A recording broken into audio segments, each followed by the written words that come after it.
Bom dia, professor Ariel. Eu sou o Theo. Meu grupo é eu, o Igor, o Marcos, o Murilo e o Bitcoins, do Gabriel. E a gente vai apresentar aqui sobre a apostila de Sociologia, módulo 21 e 22. O módulo 21, ele vai falando dos clássicos da Sociologia, citando ali o positivismo. Já o módulo 22 já é mais abrangente, fala do clássico da Sociologia 2, mas ele cita ali o Karl Marx, o método materialista dele, e também depois ele cita o Max Weber e a sociologia compreensiva. E a gente leu, a gente conseguiu resumir aí. Bom dia, professor Uriel. Eu vou falar um pouquinho sobre o positivismo e sobre essa teoria.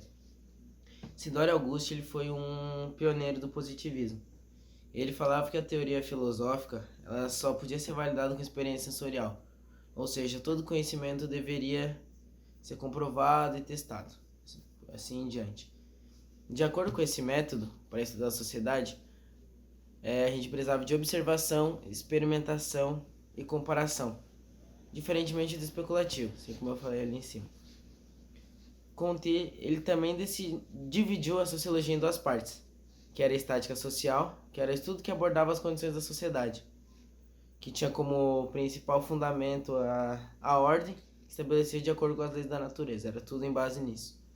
Tem também a dinâmica social, que falava sobre o funcionamento da sociedade e das leis de sucessão, que tinha como principal fundamento o progresso ou a evolução da sociedade, que seria o desenvolvimento da mesma, que acabava dependendo diretamente de fatores físicos, morais, intelectuais, políticos e etc. Existem também três estados que o mesmo defendia. Estado teológico, que eram fenômenos que ocorrem independentemente da nossa vontade, e era usado como explicação aos deuses, como tempestades, que a gente vê na parte da história.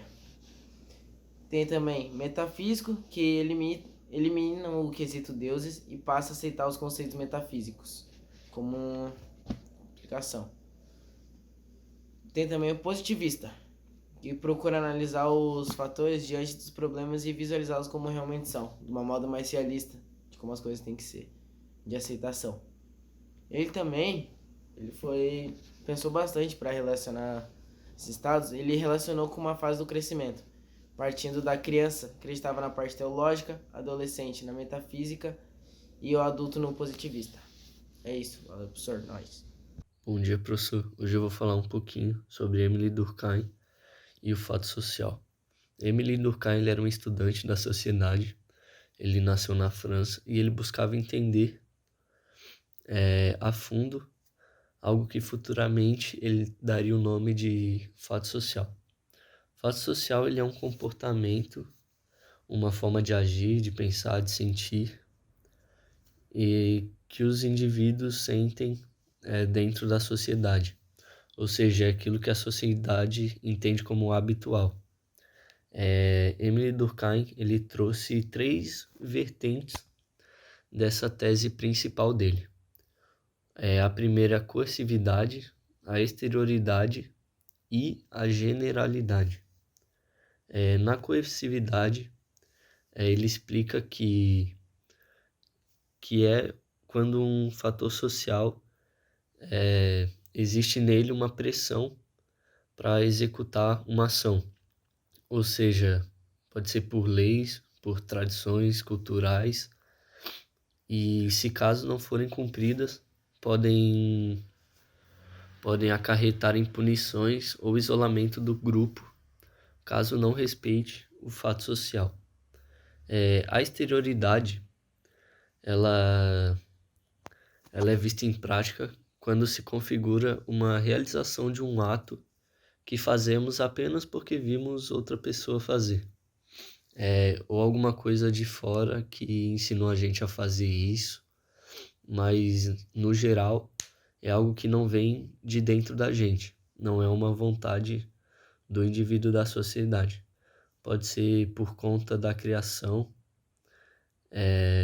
e com isso o indivíduo apenas replica as coisas sem grandes explicações ou convencimentos, argumentos, e geralmente é ensinado como criança.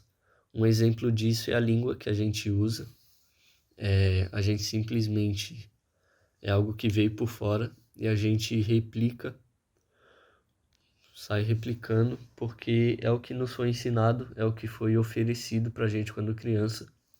A gente não teve escolha ou decisão em qual idioma a gente vai usar. A terceira vertente é a generalidade, onde ela fala que o fator social ele é compartilhado entre muitos indivíduos da sociedade e não é algo isolado ou particular de um ou outro, mas sim algo comum a um grupo. Então é algo que vem mais de geral e ele fala que o fato social engloba um grupo grande, um grupo de muitas pessoas, sendo assim grandes países, regiões, ou até mesmo, se for pegar uma tradição de família como um fato social, pode servir nessa questão. Eu vou dar um exemplo sobre cada um dos três em relação a um ato. Quando entramos na casa de alguém, é comum que a gente peça licença, mesmo que sejamos convidados a entrar há um minuto atrás ou algo assim. É sempre comum que quando a gente abra a porta ou pise dentro da casa, a gente fale com licença para entrar na casa, mesmo que estejamos acompanhados da dona da casa. E o fator social da visão da coercividade explica que não precisa ser algo que é de nosso interesse e que dizer licença é como se fosse uma simples regra, algo que se a gente não fizer é algo feio, é algo que não vai ser bem aceito, e pela coercividade é por isso que a gente simplesmente pede licença quando a gente entra na casa de alguém.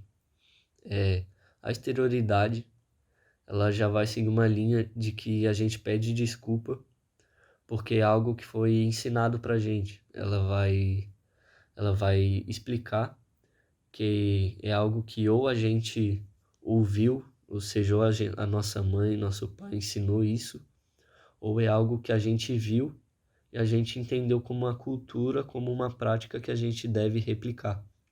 Ou seja, você tá no seu churrasco de domingo, você já tá com a casa toda fechada, já tá colocando a coca nos copos.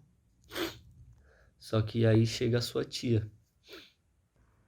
E aí então a sua tia ela entra e pede licença e vai almoçar com você, mesmo sem você ter convidado ela. Agora a questão do fato social nessa prática de pedir licença, ele vai explicar que pedir licença é algo que é de praxe de um grupo, ou seja, da sociedade brasileira, talvez, ou do grupo seleto de visitas. Todas as pessoas da sociedade que fazem visita pedem licença. E isso fala que, por mais que algumas pessoas não façam essa prática, né, de pedir licença, é de cunho geral que se deve pedir licença. Sendo assim, elas podem ser punidas, como, por exemplo, uma desintegração da sociedade ou uma questão de isolamento desse indivíduo porque ele não seguiu o fato social, ele não seguiu o que devia ser seguido segundo o que a sociedade impõe, através das regras e do fato social.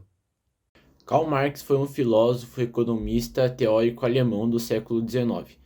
As ideias dele tiveram um profundo impacto no pensamento político e econômico moderno. Uma das características centrais do pensamento de Marx é o materialismo histórico, o método de análise que ele desenvolveu em colaboração com o Friedrich Engels. Bom, é um pouco do contexto histórico em que Karl Marx vivia. Marx viveu durante um período de intensa transformação social, econômica e política, conhecido como a Revolução Industrial. Ele testemunhou a exploração dos trabalhadores nas fábricas, a desigualdade crescente e as condições precárias de vida da classe trabalhadora. Bom, Karl Marx ele estudou direito, filosofia e economia nas universidades alemãs e desenvolveu um interesse profundo pela filosofia alemã. Algumas das suas ideias principais é o materialismo histórico. O materialismo histórico é um método de análise que Marx usou para entender a sociedade humana. Ele postulou que a base de todas as instituições sociais e políticas é a estrutura econômica de uma sociedade. Ele também defendia a luta de classes. Marx argumentou que a história da humanidade é uma história de luta de classes. Ele viveu a sociedade dividida em duas classes principais: a burguesia, que são os proprietários do meio de produção, e o proletariado, que são os trabalhadores assalariados. Ele desenvolveu também o mais-valia. Marx desenvolveu a teoria do mais-valia, que sustenta que os capitalistas extraem o lucro da força de trabalho dos trabalhadores, pagando-lhe menos do que o valor que eles produzem. Alguma das suas obras mais importantes é O Capital, onde ele explica detalhadamente como é que o sistema capitalista funciona e os mecanismos de exploração que eles usam. Ele também fala um pouco sobre o método materialista. Base material. O método materialista histórico enfatiza a importância da base de material da sociedade, ou seja, as condições econômicas de produção.